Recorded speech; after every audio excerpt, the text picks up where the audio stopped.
What is up, my internet friends and family? I am Charmx, and today I'm going to be reacting to 10 extinct animals that may still be alive by top media. Now, if they're still alive, that doesn't mean they're extinct, so this in itself is quite contradictory. But with that being said, the original link's in the description, and let's begin!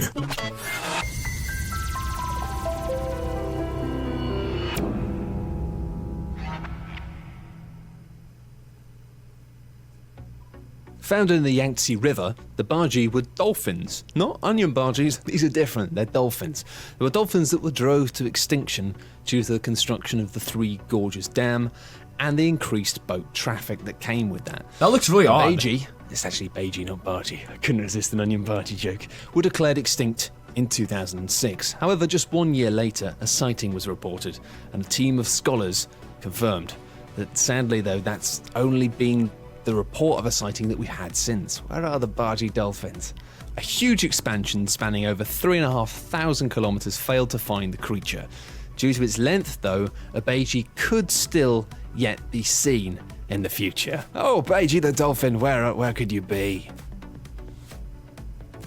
Starting to become less common during the 1930s, Japanese river otters were extremely rare during the 1970s and were declared extinct in 2012. Oh, in looks the first cute. year since it became officially extinct, there were a reported 15 sightings, most of which are unofficial, which would require a capture of the animal to actually make it official. Strangely, scientists state that the most recently seen otters have been sighted in areas they wouldn't usually reside in, such as polluted rivers. Don't go in the polluted rivers, otters. Either that or they haven't actually been seen. Thylacine, also known as Tasmanian tiger, means the dog-headed pouched one in Greek, which is I like that. Have you seen the dog-headed pouched one? No? Oh, alright. Anyway, they were found throughout the island of Tasmania in Australia and were the largest flesh-eating marsupials of modern times, with the creature dying off in 1936. Is that Tasmanian Based on fossil Devil? records, its immediate family members are known to have existed as early as 5 million to 23 million years ago. That's some old family. In recent years, it's been reported they've been spotted in Tasmania and mainland Australia, with researchers optimistic that some specimens still exist. I wouldn't be surprised. Travelling in flocks up to a mile wide and 300 miles long, the passenger pigeon was once the most numerous bird on the planet during the 19th century until its extinction in the early 20th century due to hunting and loss of habitat. I'm going to stop that now, sorry. The passenger pigeon may have constituted 25 to 40% of the total bird population of America at one point. People really love sending stuff by pigeon, and could have had a population of 3 billion to 5 billion at the time that Europeans arrived in America. So actually there were loads more before we arrived. That makes sense, that tends to be what we do. Due to their large flocks, they were popular for hunters. Coupled with the loss of habitat and infectious diseases, they did unfortunately eventually become extinct. The last passenger pigeon, named Martha, died in Cincinnati Zoo in 1914. According to reports by some bird watchers though, paired with other purported sightings of small flocks, it's possible that some passenger pigeons may still roam the sky, although presumably not with packages. Do they even do packages? I think I might have made that up. There probably are a couple The left. Japanese wolf once occupied the islands of Honshu, Shikoku, and Kyushu in Japan, and was the world's smallest known wolf, measuring 35 inches in length and 12 inches in height. Oh, it's a diddy wolf. 12 inches in height? Its population began to decrease in 1732 when rabies was first reported in the latter two aforementioned regions, with the virus possibly being transferred by domestic dogs. Oh, dogs. They became extinct during the early 1990s, but despite being killed off, the Japanese wolf managed to turn up in 1910 and then again in the 1930s, as well as sightings in the 1990s. So there may still be some of those tiny wolves out there roaming about, having fun. The giant ground sloth, Megatherium, which sounds a lot like... That sounds like a robot. Are you sure this isn't Transformers? Anyway, it was huge and frightening, and one of the largest terrestrial mammals ever to live on Earth. I'm pretty sure it was a transformer. It measured 20 feet in length, allowing it to stand up on its legs when necessary. This is definitely a transformer. Anyway, 20 feet in the length? slow-moving herbivore was unfortunately driven to extinction by early humans in South America, when it was hunted 10,000 years ago. In the deep jungles of South America, however, there are stories of a terrifying creature called the Mapinguari. This monster is said to stand 10 feet tall or more, featuring massive backward-facing claws and a mouth on its belly. Sounds ludicrous, but these are qualities that may actually match up with the giant ground sloth, Megatherium. The animal's claws were so huge that researchers thought it probably walked on its knuckles with its claws out to the side, hence the backward-facing feet, and they would have easily stood 10 feet or more on hind legs. The size sounds about right. As for the mouth on the belly, researchers say this could be indicative of the scent gland that many sloths possess. Don't apes walk on their knuckles? Reported extinct around 2000 BC, the woolly mammoth stood 11 feet tall and weighed up to 6.6 tons. That's a big mammoth. The palatial creature lived alongside early humans around 200,000 years ago in Eurasia and North America. Due to a combination of hunting and climate change, the last known mainland mammoths died in Siberia nearly 10,000 years ago. Isolated populations, meanwhile, survived on Wrangel Island in the Arctic Ocean until 4,000 years ago, raising the possibility that some may still survive in remote wilds of Siberia, yet to be explored by humans. Unconfirmed reports pertaining to elephant-like creatures occurred during the 20th century, while a Frenchman claimed he saw a mammoth in Siberia during 1920.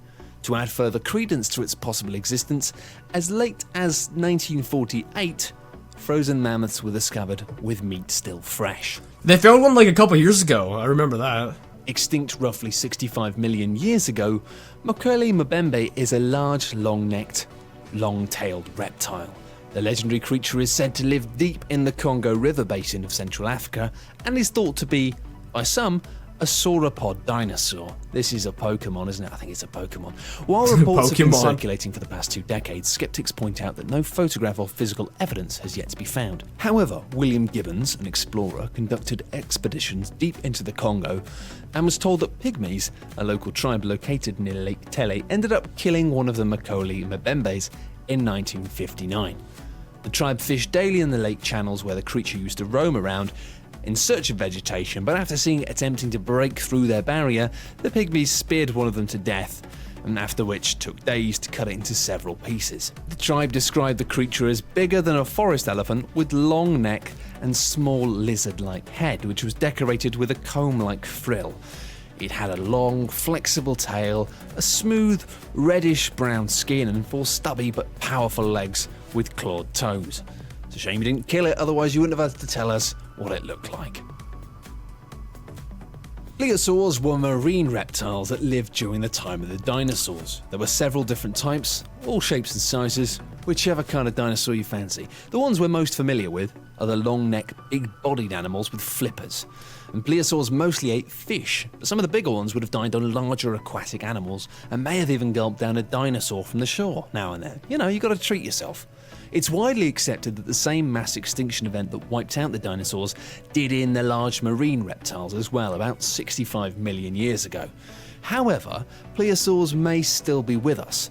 Aquatic monsters matching the description of some of these reptiles have come in from lakes all over the world, as well as the open ocean. Don't people think the Loch Ness Monster is that one? Explains the Loch Ness Monster. There we go. Loch Ness is connected to the ocean, or was at one point. The story goes that a population of pliosaurs somehow escaped from the sea and into the confines of lakes. The sheer amount of lake monster sightings from around the planet leads many cryptozoologists to keep the pliosaur extinction debate going. And what an exciting debate it is. No, I'm not taking the piss. I like dinosaurs. Megalodon was the biggest shark in history to swim the oceans of the world, reaching lengths of 60 feet or more. It 60 preyed on whales feet? and other large marine mammals and would have been the Holy apex crap. predator of the ocean in its day. Unfortunately, Megalodon, poor old Megalodon, went extinct 1.5 million years ago, possibly due to changing global climate conditions, increased competition for dwindling food supplies, probably a combination of both.